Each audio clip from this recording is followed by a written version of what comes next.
28th day of July 2022. It is barely 11 days to the much anticipated August 9th general election. And tonight in this mini studio of ours for the next week or so, I don't have my full panel with me, but I have two gentlemen to try and dissect the last installment of the presidential debates, which saw the UDA presidential candidate William Ruto and the Agano Party presidential candidate Wajackoyah come to the podium and speak to Kenyans. I have with me in studio lawyer and political strategist Karori. Also have with me communication strategist and political commentator Mark Bichache. Thank you, gentlemen, for joining me tonight. Thank you, Ben. All right, let's start where we should. Let's start with let's hear from the Agano Party presidential candidate Wajackoyah, who was supposed to be battling it out with the Roots Party presidential flag bearer, Professor George Wajackoyah, who was a no-show. He actually was in the vicinity of the presidential debates at the Catholic University of Eastern Africa, but did not go in for the debate. Let's listen in to a bit of what Maure had to say to Kenyans. All right, that was the first year of the presidential debate. He was supposed to be with Wajackoyah. He was alone on that debate. Before we get into the deputy president, the UDA presidential candidate, William Ruto, Kipchumba, what was your take home from Wajackoyah's appearance, if you watched? First of all, thank you, Ben, for having me in this studio. And secondly is we should appreciate when such a men come forth and offer themselves for the presidential seat or for any political seat, because I listened to a small segment, or rather half of the segment.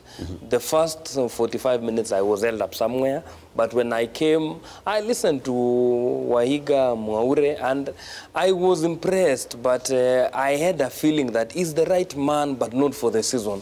This season calls for quite a different kind of a mettle for this work, the work ahead for Kenyans. But he came with ideas, although now he couldn't fit the how.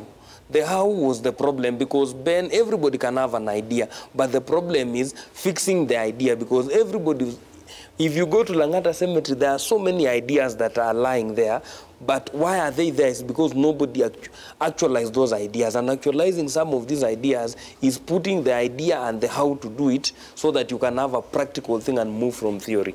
And what about the fact that Wajackoyah was a no-show? Wajackoyah being a no-show, it is not sending the right message.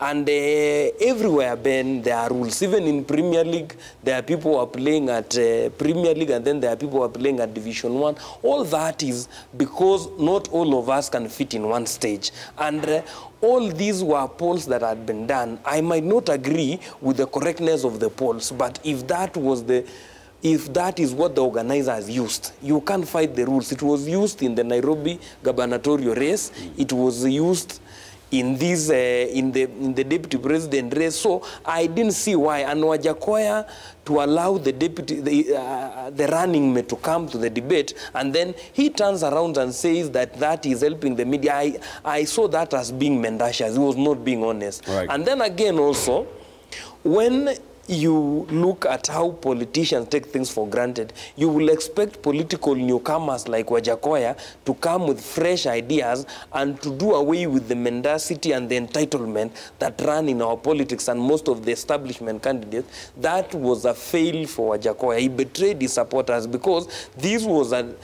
was a platform where we expected him to sell the weed agenda, to sell the snake poison agenda, to sell all the ideas that he has. He's the only presidential candidate who is thinking as though the box is not existing. Right. We expected him to give us an opportunity to interrogate those things away from the ulabalu and the bragadasho that he normally does with on top of a rooftop. So I think he missed an opportunity for us to put the policy end in the snake business, for us to question all this, because also, Ben, as I finalize on this, is that Wanjikunization of our political process has to start somewhere. We cannot just say we want change and we do not believe in taking the first step. Okay. Going or submitting yourself for a presidential debate is the first step to say that you are really interested in serving the people. So for me, I will applaud Maure. I'll say he's the right man, but the season, this is not the right season. According to you. But he did well. The last part that I had, he did well. And I wish we could continue. We are going there. We're getting there, right? Yes. Mark Bichachi, Wajackoyahization of our politics, lack of it thereof, by the four presidential candidates not showing up. What is your take on that, specifically on that first-tier debate that was supposed to be Wajackoyah versus Maure? Well, I think I must congratulate Maure. He articulated himself quite well. He gave out his points with clarity, and you could even hear from the clip the passion that he has for what he is doing. Now, my good friend Kipchumba has noted that, you know, sometimes the hour, the man is not fit for the hour. And unfortunately, that's the truth. Not because he lacks what it takes to be a leader, but because simply the moment that is there can only be seized by two juggernauts, and that may be unfortunate as it is, but it gave Wahiga a chance to actually show what his mettle is about, and I'm sure those who support him have a platform upon which to speak to other people and see whether they can begin to tip that point. But it raises the key question, and the key question is that why is Maure at less than 1%? Why is he there? Is it because he lacks the oratory skills? Is it because he lacks the communication firms to support him? No. The issue is that the way our political system is set up, it will always be that the person with the highest resources is the one who's going to win the vote. And you remember, there was a poll, not a poll, a study actually that was released sometimes late last year that stated that in the MP races, in the senatorial races, in the gubernatorial races, whichever race you wanted to count, the person who spent more money won that election. And that's really what we need to address. If we're going to Wanjikunize this politics in Kenya, it is not about Wanjiku choosing a wealthy Kenyan to represent him. No. Right. It's about Wanjiku getting into her pocket and actually sponsoring a next door Karanja, a next door Nyaribo, a next door Nyongesa, and putting that resource into that fellow Babamboga, fellow Boda Boda, and putting that resource and propelling them to office. If we want to make this about Wanjiku, then Wanjiku really has to change the tide away from the political elite giving her money to vote, and now her beginning to create a political elite that is sustained by her own pocket. So how we fund elections is how we Wanjikunize our electoral processes. All right, that was the first year of the debates. Maure versus Wajackoyah was never to be.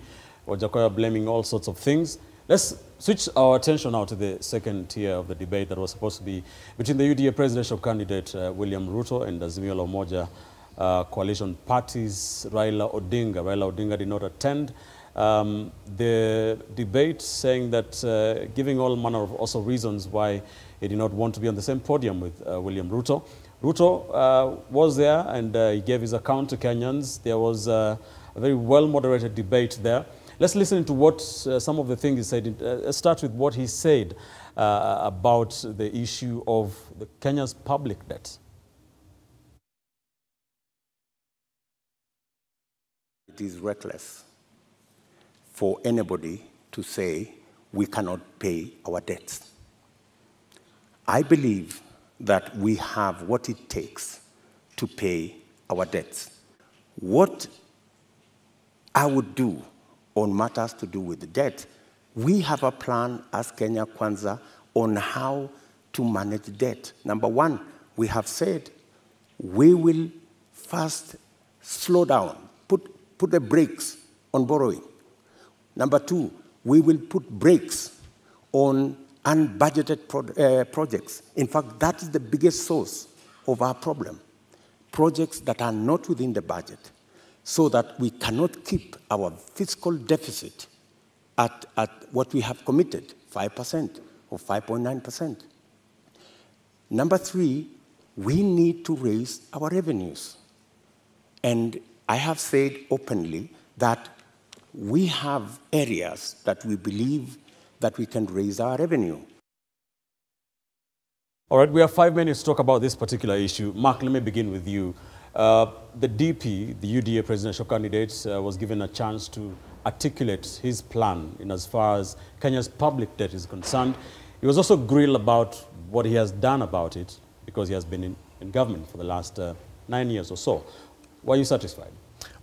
No, I was not satisfied. In fact, one of the things that actually ended up proving part of what Raila Odinga said was that he ended up contradicting himself on a lot of things. For example, in the clip you just played, he talks about unbudgeted expenditure. Number one, we know that budgets are drawn up by Parliament, part of which he had a huge control over. There's also a parliamentary committee on public finances. So how then can a deputy president stand and say that there was unbudgeted for expenditure? Where did it come from? He cannot explain it. And it's the same thing when he comes to talk about petroleum, when he says there's 15 taxes when there are 9. So what this debate really did for him was expose, number one, his double speak. It also exposed his either lack of knowledge or his tenacity to actually expand and blow out of proportion the issues of this country. For example, the number of Kenyans listed in CRB all the way to 15 million, when we know those are the number of accounts with defaults. That is not the same as the number of Kenyans in default. So such issues, which again, we must reiterate here, that people who have debts less than 5 billion was struck out of CRB. So this debate, what it did for William Ruto, it allowed him to a lot of rope by which to hang himself. And there are many issues upon which he contradicted himself, and also the issues that he did not want to discuss about land and things like that were brought to the fore simply because I think there was just enough time to do so. I want to ask Kipchumba what he thinks about that, but before I do that, Mark, I hope you're not justifying, or are you, the Azimio la Umoja One Kenya's candidate decision not to show up? I said that one of the things that worked for Azimio is that it gave William Ruto a window to expose himself. Now, do I think that presidential candidates should avoid debates? I don't think so. That is my personal conviction. But did it work in favor of Azimio? Did it bring out what Azimio wanted? Yes, it did.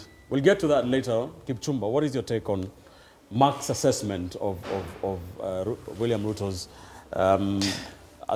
addressing that issue of public debt? I will be surprised if it will be different from what he has said. So it is just in sync. But there are things we have to agree, Ben, that one, by just William Ruto appearing there, is just honoring the wishes of the Wanjiku and the wishes of the Kenyan people. We might not have the empirical data on how much a debate influences the politics of the day, but we know that Kennedy beat Nixon because of a debate. He went to a debate as an underdog. He left the debate on top of the things, and that changed the American vote then. But locally here, we might not have the empirical data to say how much the debate influenced. But as to what Mark has said, you need to understand and realize that when you read the Kenya Kwanza manifesto, we have taken a lot of time to appreciate the issues. And it is because we went to more than 200 sittings, the economic forums, to listen to Kenyans of different walks and lives on how they want us to move forward from where we are. And what most Kenyans said were, end these high capital projects and just put brakes in the borrowing and go and get a way of renegotiating some of these debts. Okay. We are not saying we will not honor any debt that Kenya or we have undertaken as a nation, but what the people wanted was renegotiate some of this so that we can have some room to allow the economy and other things to take place. Secondly, in terms of our debt, you have to understand that our debt, there is the local borrowing that we have done in the local market, which since the handshake came in, has nearly doubled. And that goes a long way to arm the local market, because if the government is competing with Mark Bichachi and Kipchumba Karori to get money, it means that the banks locally or the local lenders will give it to the government because it's more secure than a normal Kenyan. So at the end of the day, what the Kenya Kwanza plan has outlined in terms of debt repayment and how to manage debt. And that's why the steps we have put forth is to make sure that we are not saying the moment William Ruto takes oath of office, we will stop borrowing. We are saying we will put brakes, which means we take cognizance of the place the economy is. Well said. All right. Mark Pichate is still seeking to fact-check you. We'll get into that. And also the issue of the Aror and Kimore dam that was spoken about quite in length. But we need to pay some bills. We're taking a quick commercial break very shortly here on Front and Center. We're back shortly. We'll talk about that, and of course we'll talk about whether it is a good thing, strategy-wise, for the Azimio candidate not to attend the debate, or whether it did more harm than good. Stay with us.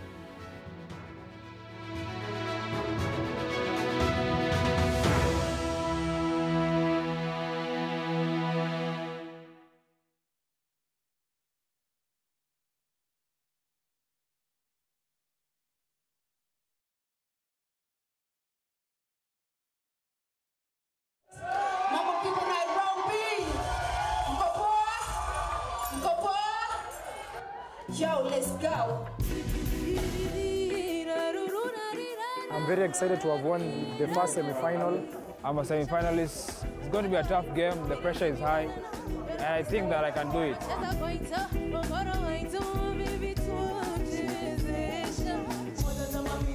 Goosebumps ilikuwa kabla niingie stage. And the standing ovation? Okay.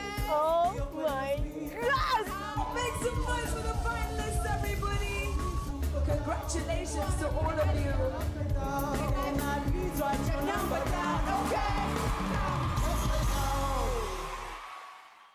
And now, final question. Which option provides anti-germ protection for your teeth for 12 hours? A, a helmet. B, a bodyguard. C, Colgate Total. 12 hours? You can call a friend. I'd like to call my dentist.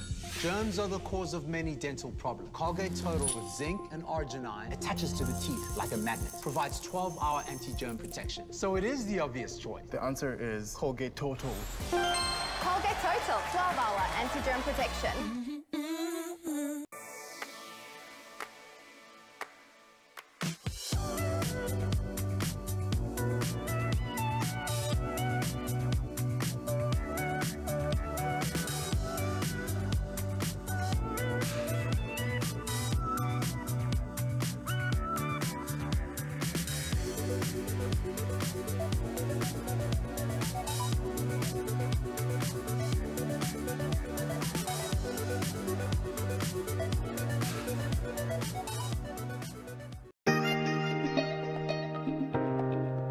Kisumu, Kericho, Nairobi, Mombasa, Kilifi, Naivasha, Isiolo. Jamani, huko kote tumetamba na kutembea, tukitangaza amani, uwiano na utangamano. Lakini Jumamosi hii ndio kitakuwa kiziba mkonga, maana kutakuwa na tamasha na roadshow ya kukata na shoka. Hiyo ni rasharasha. Mvua ni tamasha babu kubwa katika kaunti ya Nakuru. Ni kuibia siri, waimbaji mashuhuri watakuwepo, kionjo tu. Masi Masika, Evelyn Wanjiru, Nadia Mukami, Sauti Sol, Octopizo, Trio Mio na mcheza Santuri John Mfalme. Jamani, usikose, maana kukosa ni kosa.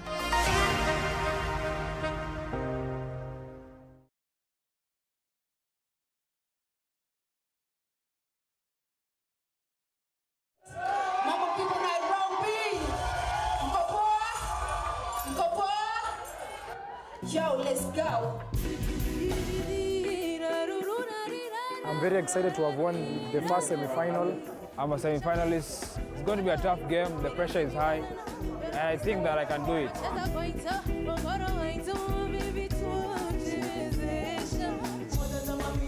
Goosebumps ilikuwa kabla niingie stage. And the standing ovation? Okay. Oh my gosh! Make some noise for the finalists, everybody. Congratulations to all of you.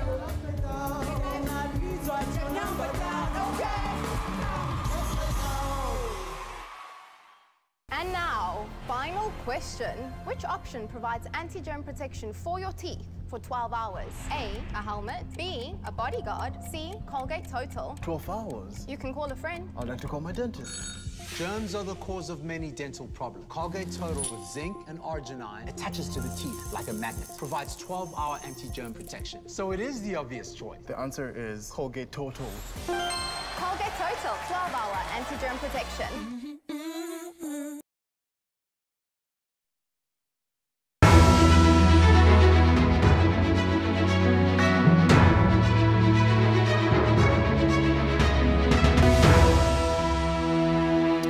Welcome back. You're watching Front and Center here on NTV. I have with me lawyer and political strategist Kipchumba Karori, communication strategist and political commentator Mark Bichachi. We're trying to get into the presidential debate on Tuesday, or what was left of it.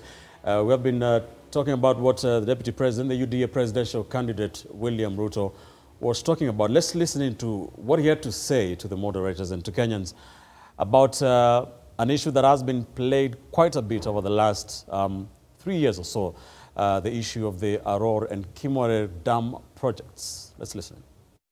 Aror and Kimwarer were signed at the same time with other government projects, signed by the same companies, funded by the same financiers, and they were signed not with me, witnessed by the President of Kenya. So these are not projects that were cooked at night or in some dark corner, right? How come that the only projects that did not go through is Aror and Kimwarer? All the others went through. That's number one. Number two, today, the government of Kenya is in court because the contractor, with all those allegations that have been made, the contractor has gone to court to demand payment of another 12 billion shillings. I mean, that should concern everybody. And the government of Kenya is already replying to the case in court. And they cannot afford to make it public because it's embarrassing. Why did the contractor not continue with the project? Because he was denied the land where to set up the dam. And that was an undertaking by the government of Kenya, that we're giving you a contract, we're going to give you land, we're going to give you this infrastructure for you to carry out, for you to build the dam. And the reason given then was that, oh, the dam was going to be in a forest. How many dams are in the forest? All right, Mark, a lot of fact-checking has been done on this particular claim or address by the Deputy President by both sides of the political divide, really, in the aftermath of that debate. Those in Azimio have been asking the DP why is he having doublespeak, saying that he did say 7 billion shillings were lost. But those in the Kenya Kwanza camp have been saying, look, he has been very consistent, saying that he said that the 7 billion was paid, but it was insured. It never said that it was lost. What was your take on this particular issue? Well, you know, the thing about the Deputy President's delivery was full of contradictions. First, he said that all of the dams being built were done by one company. Now, if you just do a basic Google search, you will find, for example, Thiba Dam was built by Nippon Kyoei Company, Gib Africa, and a contractor called Strabag International. Ithwake Dam was built by China Gezua Group Company. So, where is he getting this fact, for example, that Aror and Kimwarer and other dams were under MC Di Ravenna, which we know has issues even in Italy itself where it has been founded. So again, this is not just about the past where he talked about 7 billion shillings versus 23 billion. This is also about currently what he's saying and desperately misleading the people of Kenya in insisting that MC Di Ravenna, which we know from records has been indicted, not just in Kenya, but in its home country as well, for illegal dealing. So I do not see or understand why he feels the need to defend Karori and Kimarer when it is an obvious fraud visited upon the Kenyan people. At the same time, and this is the thing about when you begin to fact check this guy, you get into a tailspin. For example, when you say that that we are borrowing more locally than we are borrowing internationally. Today, 40% of our debt is local.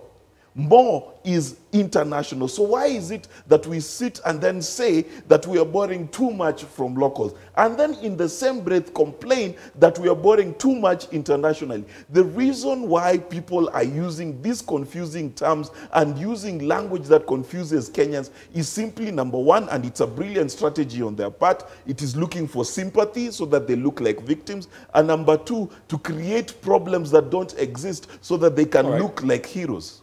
Kipchumba, what's your take on that?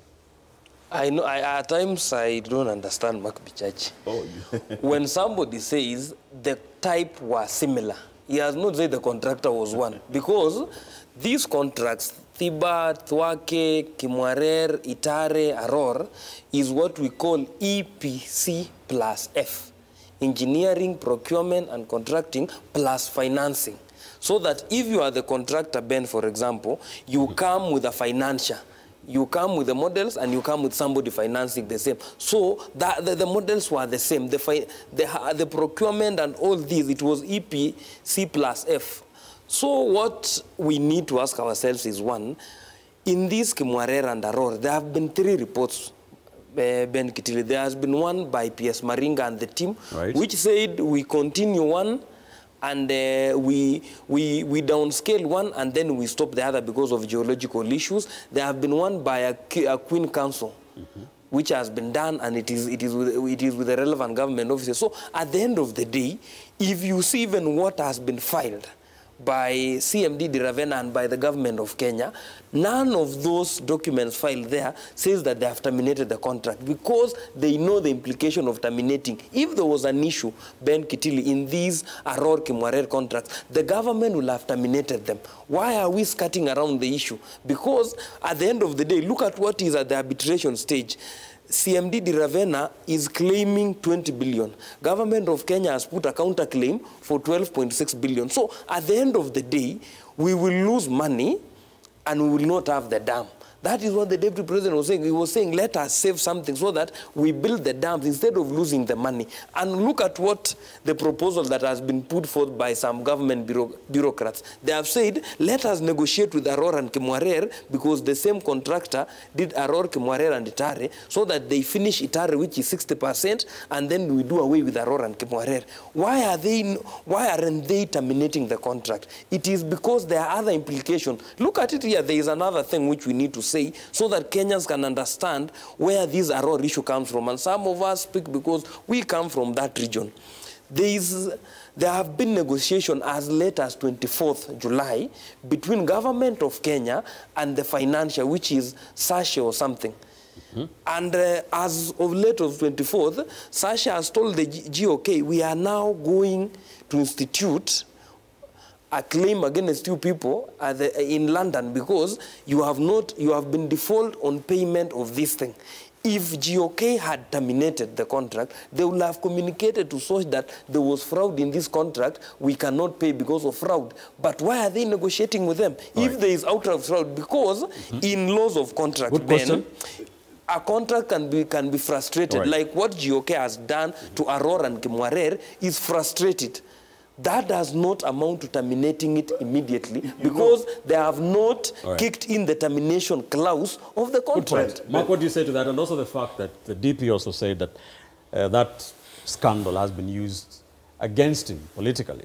Well, first there's precedence. Let's look at Anglo-leasing, for example, the famous scandal that rocked the Kibaki regime.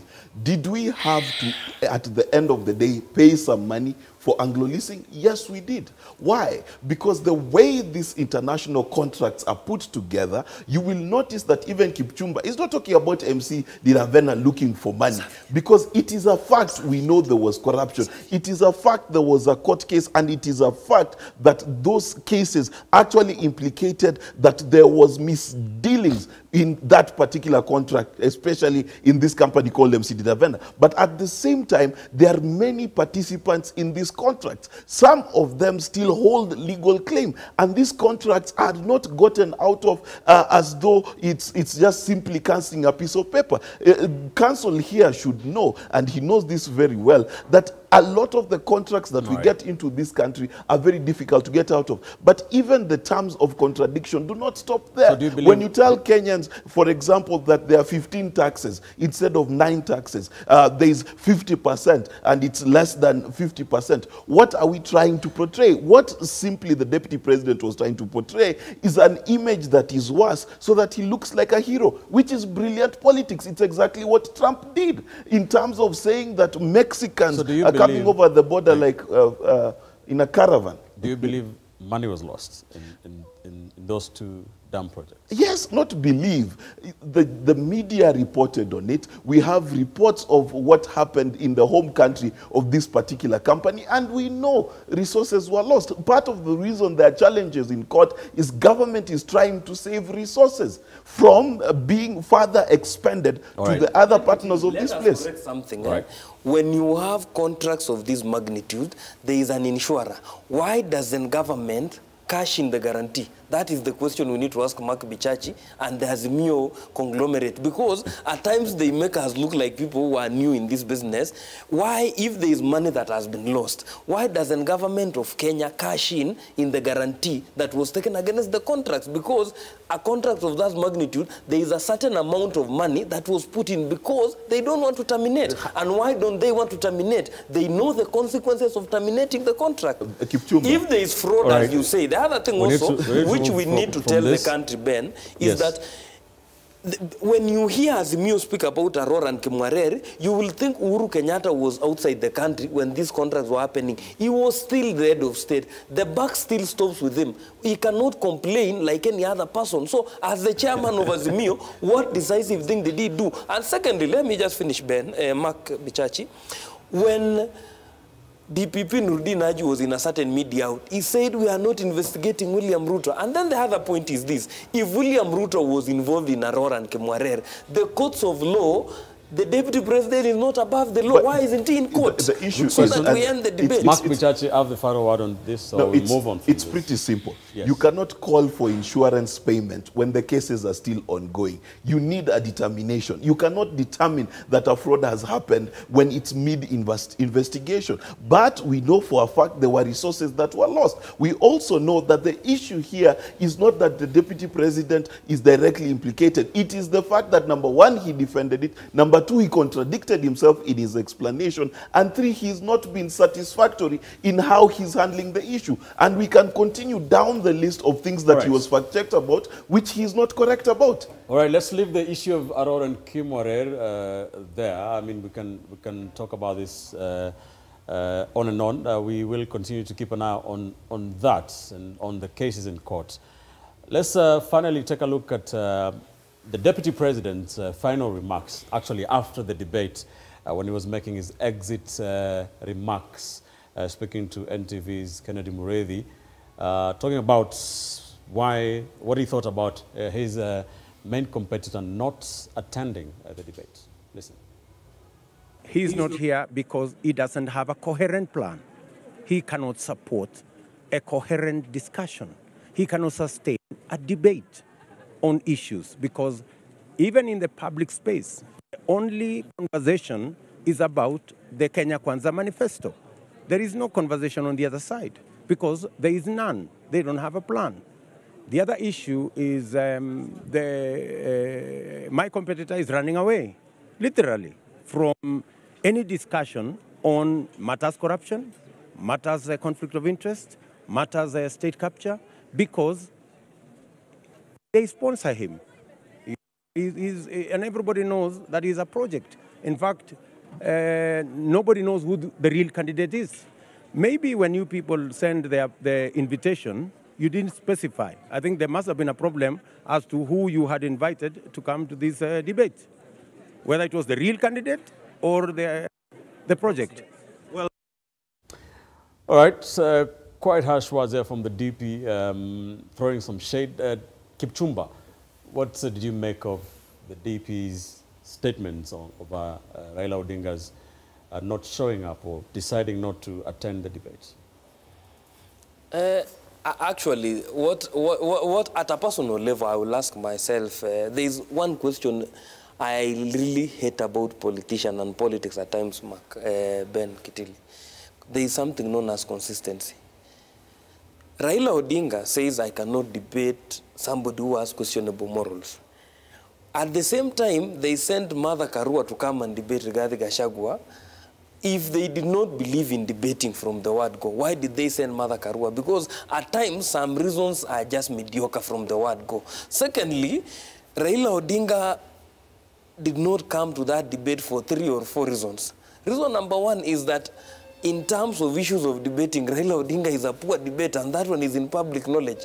Even in the 2013 debate, if you go and watch it, you will see that he was doing, he was flown there. He was, I think, number 3 or 4. So at the end of the day, there are things we have to agree and accept that in terms of debating, Raila Odinga is not good. Secondly, after Raila Odinga launched his manifesto, very little of it, Ben Kitili, has been told or is in public. We only know of that goof of Mitumba, Ninguya Maiti or something. Nobody knows what it was said after that. So at the end of the day, it has not been prosecuted in public well for people to understand. So lacking a proper plan also will have hampered him coming to the show. But again, the reasons he gave for not coming to me were below. He would have given a better reason. He took us for granted. And then again, it is the continuation of the entitlement of some politicians within our political space. Right. The old thinking that Kenyans are people you just toss around.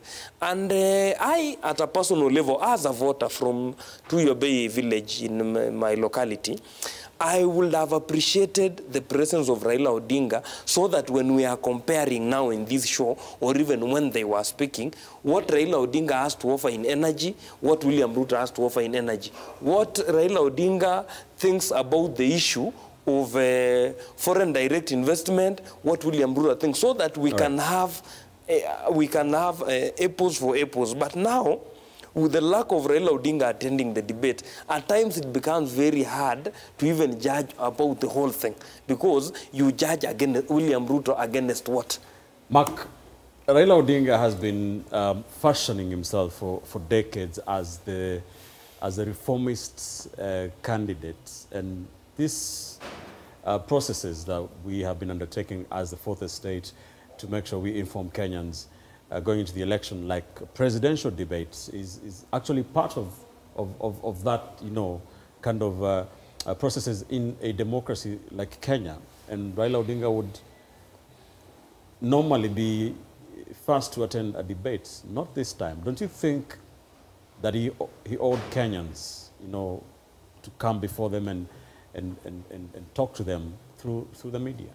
Ben, thank you for a very, very well asked question. And the truth of the matter is, I could not sit here, be talking through the fourth estate to the Kenyan people and then disparage the same platforms upon which people should speak.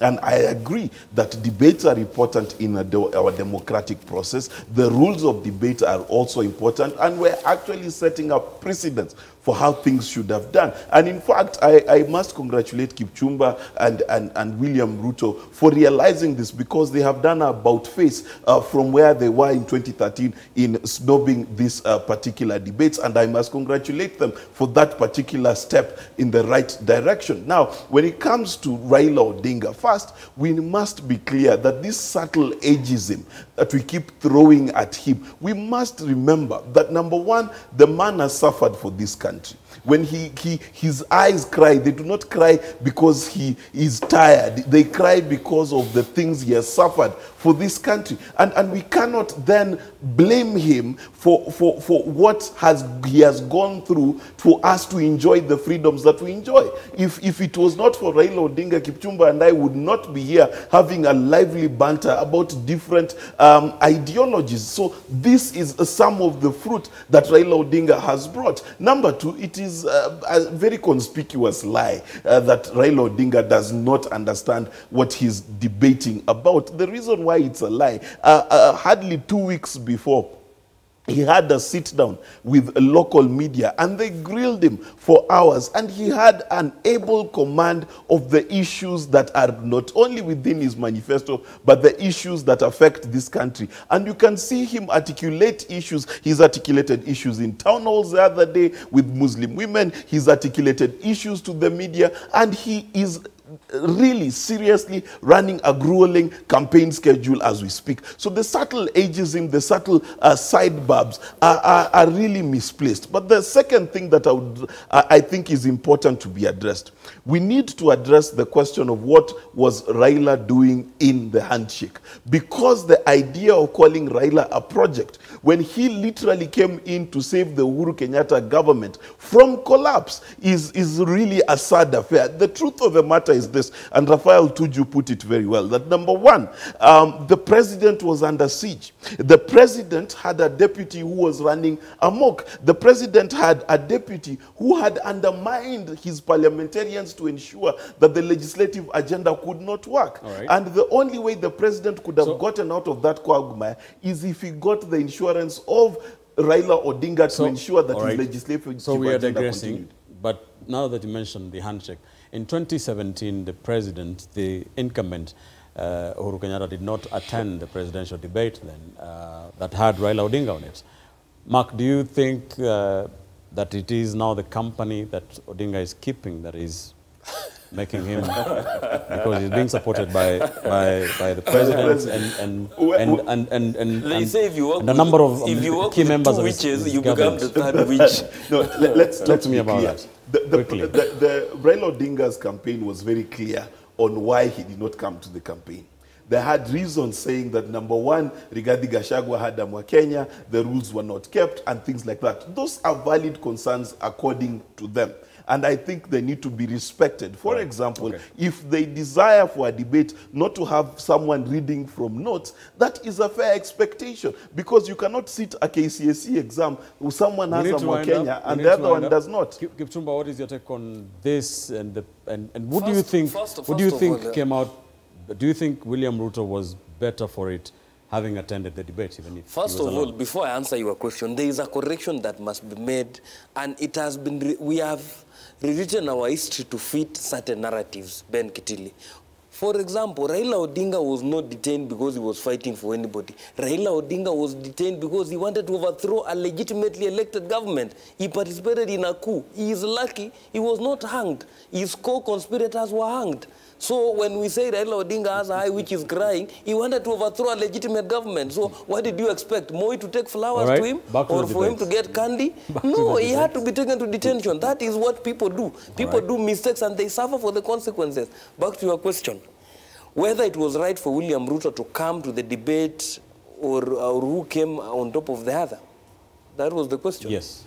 First of all, at a personal level, I think it is right for any candidate, even the MCA candidate in my locality, Mr. Rende, to submit himself to any discussion that deepens democracy. Because at the end of the day, Ben Kitili, we do not participate in debates to get votes per se. We participate in debates to make people understand what is it we are coming to do for them. Because if you cannot honor a simple thing as coming to a debate, how will you honor other obligations which are more demanding? Because let us not say we want to do this and that, and we cannot do the simplest of things. You cannot be a reformer by word of mouth, but when you are called to come and display your reform credentials, you run away. Secondly, the other thing is this. going forward and going to the future, we need to make sure that politicians know that election is about the people. It's not about them. It is not how they feel. If that is what they wanted to do, they should not have come to seek for this office. And the last point is this. The media, as per the reports of the Media Council of Kenya, they have been pro-Raila Odinga. I was very surprised to see the person who led them down in their own debate is the same Raila Odinga. They have been skewing the narratives to favor him. So I think the media also has some learning to do. And on the moderators, whereas they did a great job, I think there was a lot of overstepping in terms of moderation, Ben. All right. I will let that slide because of time. We need to go. But I need to get your final remarks.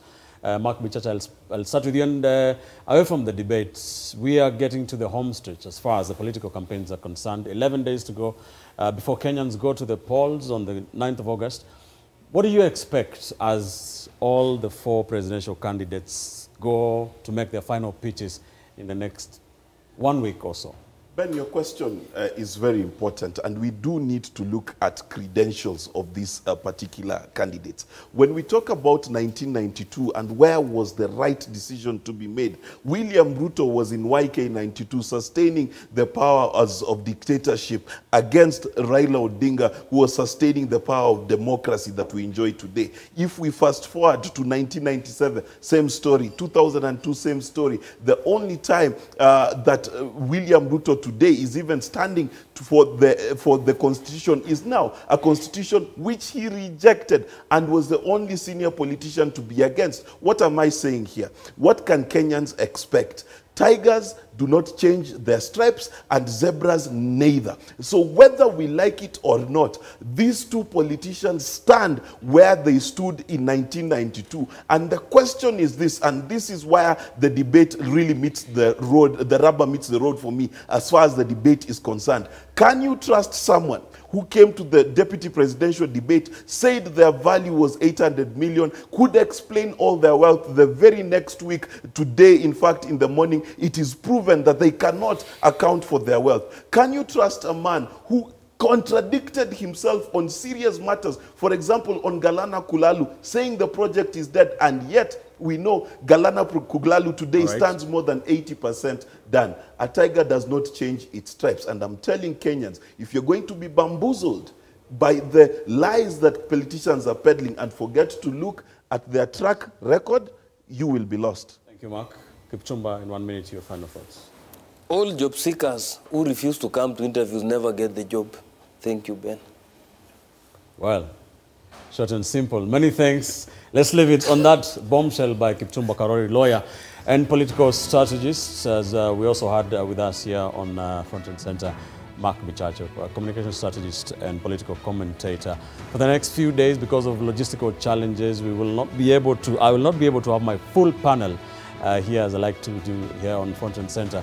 But be sure to join us every Thursday night from around 9:40 p.m. as we dissect some of the biggest political and governance issues, what issues Kenyans are talking about, even as we go to the August 9th, 2022 general election. Many thanks for watching. I'm Ben Kitili. Good night from Nairobi.